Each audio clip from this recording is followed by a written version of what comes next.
Mike, how are you? Hi, good morning, Jim. We're here today to discuss Regis's cybercrime program.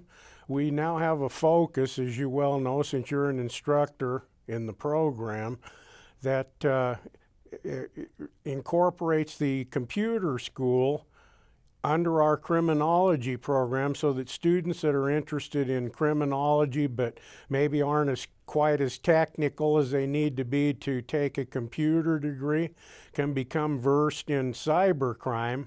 Since the field has exploded so fast and the crime rate has risen so fast on the internet, we really needed to address that in criminology. And as you know, one advantage that students in criminology will have is that a lot of them are versed in investigation, which the computer school may or may not have. So with the combination of investigatory skills and some computer skills to go along with it, we think that it's going to be a great thing for criminology students who are interested in that field. So if it's okay with you, I'd like to ask you a few questions, which will eventually get to how our criminology students can explore a new career path based on your experience and how you got the job you currently have. So with that, let's get started by just tell the students a little bit about your background and what you do now. Yeah, so we've got a focus of interest now on this cyber criminology and computer forensics running with information assurance now. We have a special focus. And I came to the career field by way of the event on 9/11 in 2001. And I got a call basically to go to a regional computer lab so that we might be prepared in the event of a national emergency involving examining computers. So I went to the Regional Computer Forensic Lab here, one of FBI's top computer forensic laboratories. They have about 14 or 15 around the country, and so I served there for a while. And I believe was superbly trained by the FBI.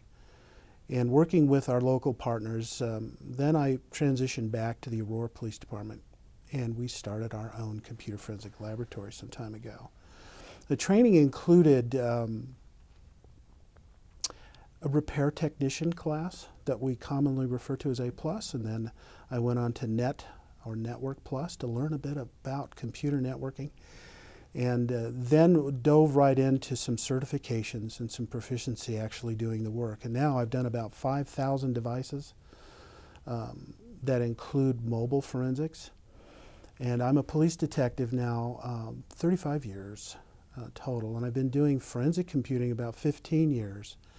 And so what we want to do is encourage students that there is going to be a demand, already is a great demand, for people to do cybersecurity within the context of computer networks, but also to get information out and prepare people to litigate in crime charges with evidence that they have prepared and extracted so that they can be ready for court. And what you've said about demand is really important, because I know in my own advising of certain students when they come and ask about Regis's programs, it's very important that a student check out the job market before they get involved in spending a lot of money on a degree that may or may not do them any good after they leave or after they graduate. And there's definitely, as you say, a huge demand for computer specialists now, both in police departments and private companies. Very definitely. We have, just to expand on that a little bit, in our focus program now, we have 30 students involved. And this is the School of Humanities and Social Sciences, which is traditionally behavioral. Students are interested in psychology, sociology, and certainly that plays a part in any criminology class. Oh, but yeah.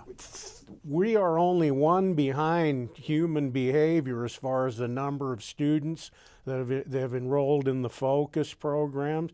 So in just a matter of under 2 years, we've pretty much caught up with the human behavior people, and I really think that's because of what you were just talking about people realizing that there's a demand there and that they have hope for finding a job after they leave a type of a computer program. So let me ask you, what does the study of computer forensics in our criminology program at Regis introduce?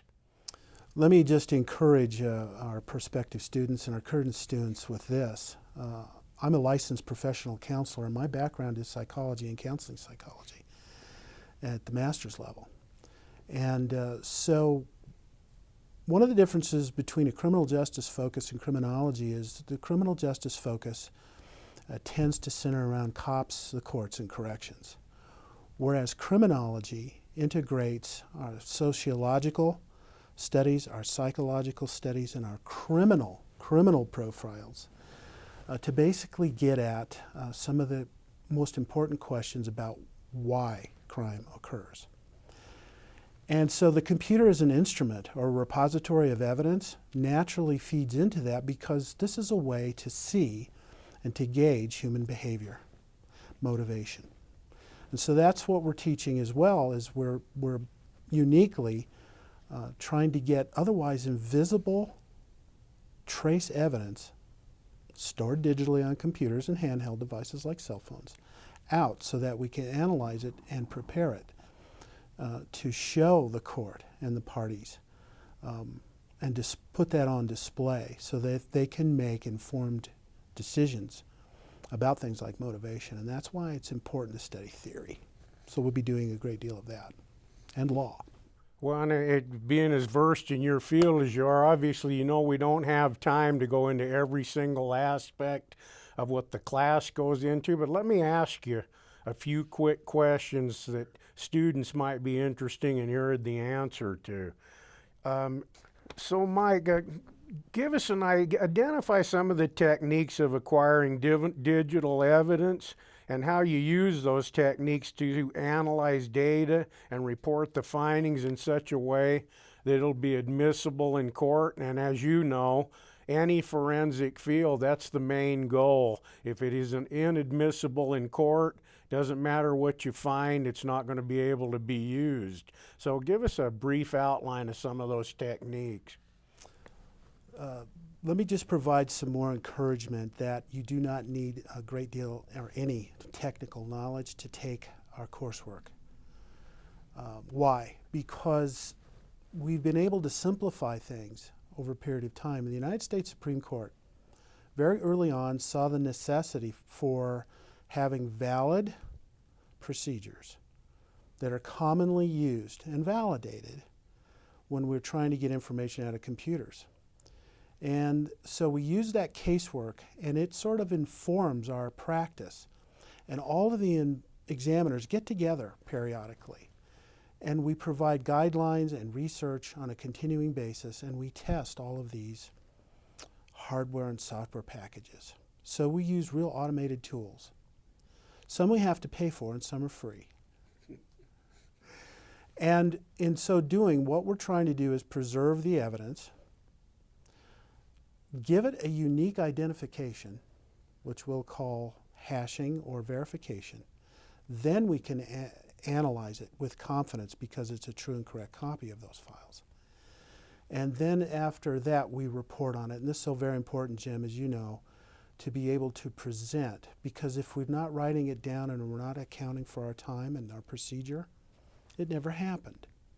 So the courts are looking for the integrity of that data and how it's preserved so that it can be presented, because otherwise, beforehand, it's absolutely invisible. So it's quite a challenge, but I think students will find a pleasant simplification as they make the otherwise invisible visible and then somehow useful to criminal cases.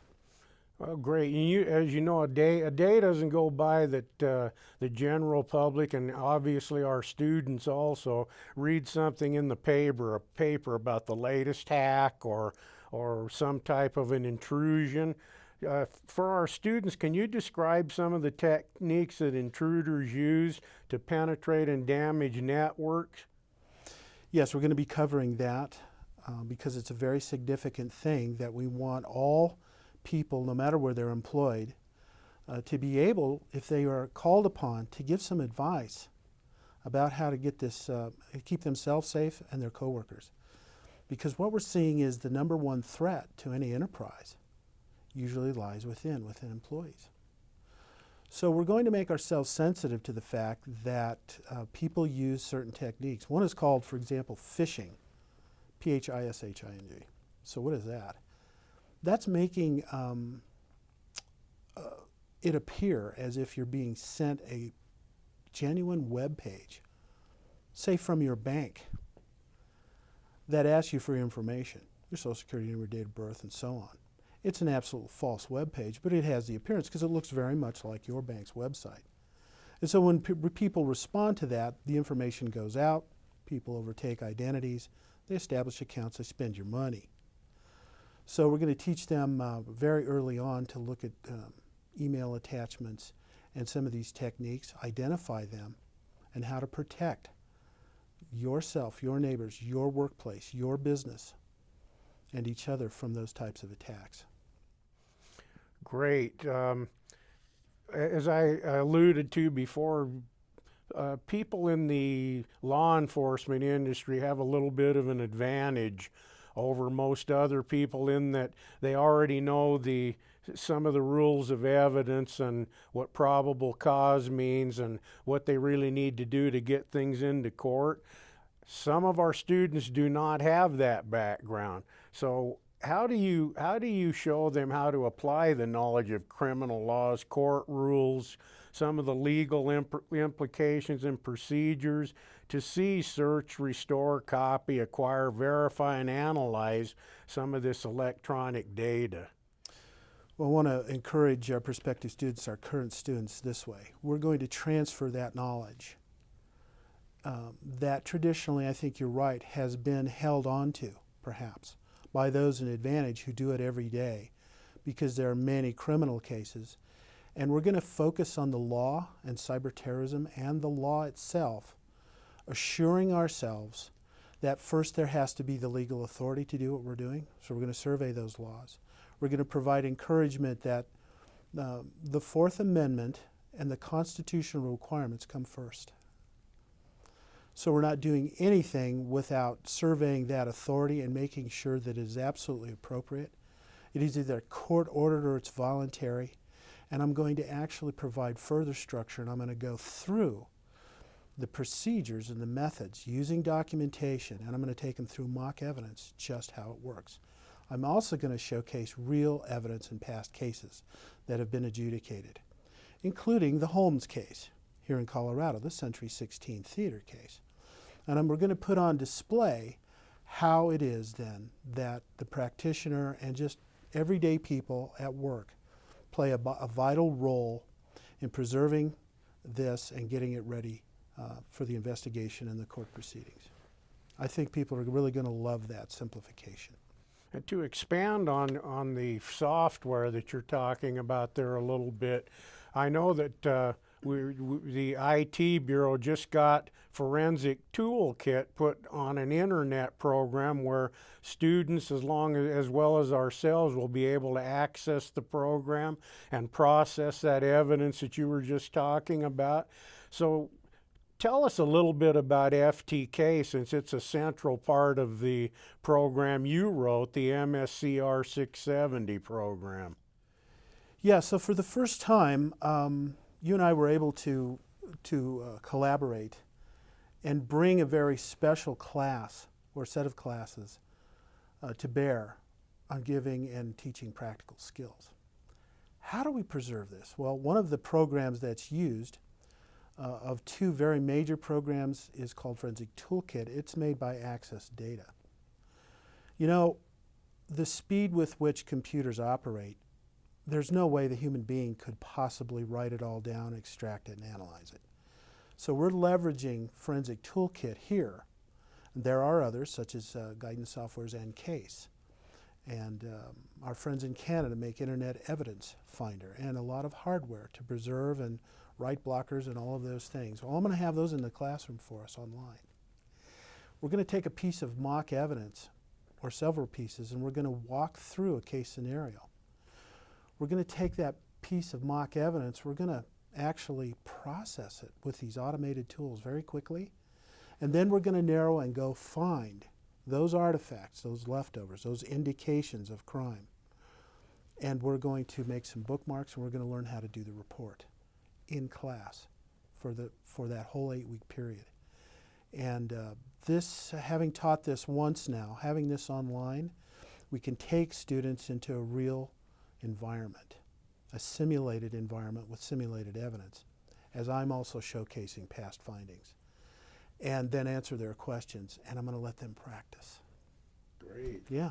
And real quickly, when you spoke of artifacts, what we're basically talking about here, and anybody who has a computer that has saved files onto a hard drive knows that these files get fragmented. And if they remember, maybe some of the newer programs don't show it like the older Windows programs did. But when you defrag a hard drive, it basically puts those files back together again. Mm-hmm. Well, the fragmentation is what actually allows you to examine pieces that even if they've erased a file, it's never really erased, because pieces of it may be somewhere else on the hard drive. So when you say artifacts, you're actually looking for some of those pieces where maybe they thought it had been erased, but they're still there somewhere. That's right. And the uniqueness of forensic computing or forensic computing science is that we can look at a very low level and find traces, because this is really trace evidence, and dig down and use search terms, index the whole drive, find our pictures, our communication data very quickly. And this is that part of that invisibility. You can't see this as a user when you're operating your own operating system. The things we're going to show are even lower levels, very easily, very simply, to show possession, attribute things to a user or users, dates and times, and all kinds of leftover information that could be missed, but makes it possible now to see and to help make sense of the case. Great, and as you mentioned earlier, this is a criminology program, which implies behavior rather than being able to testify in court and that kind of thing. Can you critically evaluate and examine the motive and intent and targets of threats for something known as cyber terrorism? Or are we going to cover that in these classes? We are, and at some length. The reason is that while there's no one definition of terrorism or cyber terrorism, generally speaking, these are offenders that are motivated by either a political or religious ideology to accomplish their goals. And they use computers and websites and so forth. And so the reason we need to teach this is because we need to be aware that we could be called in, all right? And we are available to our country. And we are available to law enforcement, all of us as citizens, to be aware of these attacks and when people are evidencing suspicious behavior.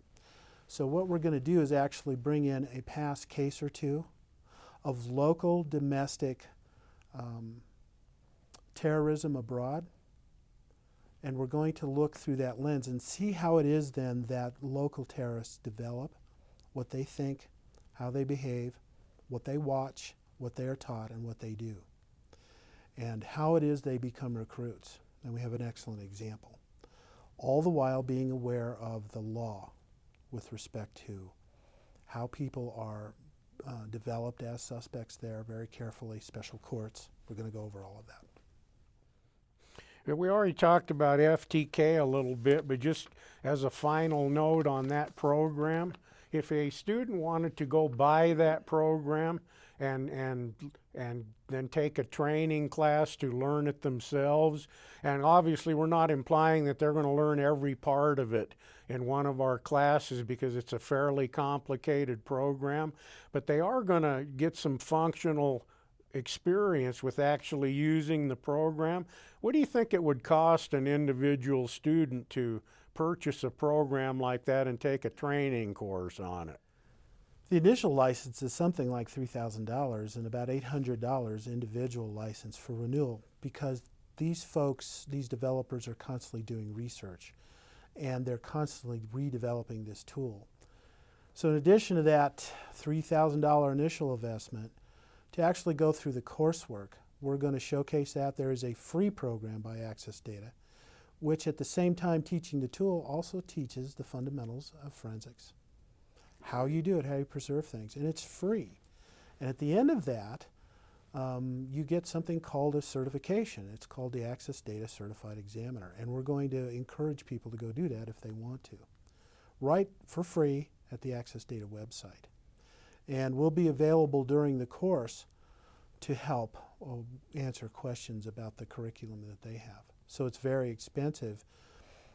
That's why Regis has decided in part to make this the otherwise impossible, either commercially or professionally possible, by buying it here through arrangements with the vendor so that our students can benefit from actually using it tool. And from my own experience, Regis sent me to a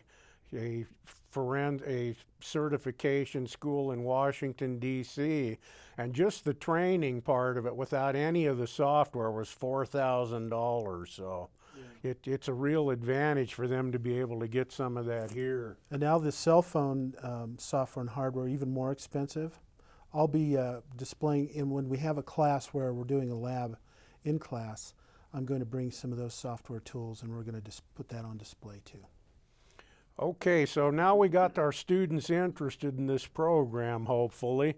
Could you describe the career path that was necessary for you to get into what you do now, and give the students some advice on how they might proceed if they're interested in becoming a digital forensic examiner? Yeah, the path goes something like this. We want students to train in network, computer networks. You can either do this at a trade school called Net Plus, and there's some others. We want them to understand how operating systems typically work in the inside of computers, and that would be a computer technician class. And then you can do that here at Regis, and you can take some of that on the computer side. In information assurance, we want to teach them the techniques of securing websites and testing software to see if it can be hacked. We'll send them to that side for ethical hacking, for testing of websites and software. We'll teach them corporate investigations and all the things that need to be done in a corporation to secure evidence. And then on the criminal side. And as they're going along, then I would anticipate that a lot of our paralegals that are serving in law firms, and our lawyers and police officers and corrections and courts and attorneys all need to turn to these emerging information security professionals for the type of advice that they have been trained for. And as you know, we give them a credential, a Bachelor of Science or a Master of Science at the end of these. Well, in the interest of disclosure about the particular stuff that we're doing in criminology, how does the criminology program differ from, say, a student that got a computer science degree from Regis, as far as, I mean, we don't want to give the impression that as soon as they graduate with a criminology degree, they're going to be able to run out and get a job with a company analyzing their computer networks and examining forensically different aspects like hard drives and things. How does our program give them an advantage over people who did not take the courses in our program versus what they would get in the computer science degree? That's a fair question, and I would answer it this way. We all need to understand in criminal justice and criminology that even the awareness of how these systems work and how to find and locate and preserve evidence, while there's no guarantee of jobs, it serves us well because it's part of a full education, a complete education.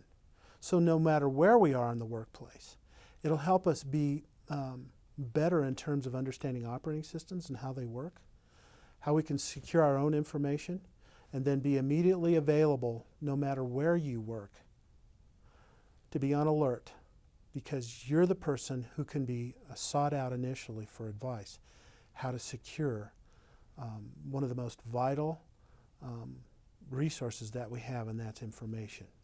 It's information. Let me add one more thing to that.